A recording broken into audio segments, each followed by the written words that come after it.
CPIM প্রার্থী হিসেবে ইন্দাস বিধানসভা কেন্দ্রে প্রতিদ্বন্দ্বিতা করছেন ঝর্ণা মল্লিক। সোমবার বিকেলে রাজ্য বামফ্রন্টের তরফে ইন্দাস কেন্দ্রের প্রার্থী হিসেবে তার নাম ঘোষণার পরপরই মঙ্গলবার সকাল থেকে নির্বাচনী প্রচার ও জনসংযোগে নেমে পড়লেন তিনি।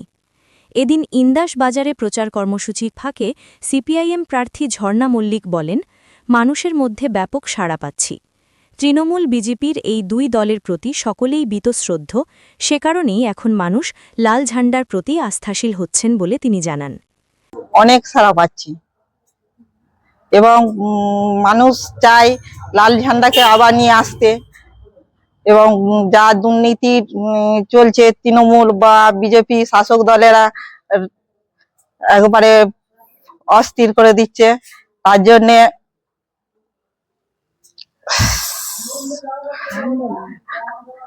তার জন্যই সিপিএম এর সাড়া পাচ্ছি প্রচুর। এবং গ্রাম 34টা বছর আমরা রাজত্ব করেছিলাম। এখন 15টা বছর তৃণমূল সরকারের টার্ম চলছে। এই সরকারকে সরিয়ে কি আবার কি মানুষের আশীর্বাদ পাবেন? হ্যাঁ, পাবো, আমরা সেটা চাইছি। বিষ্ণুপুর থেকে অতনু মিত্র, খবরের দুনিয়া।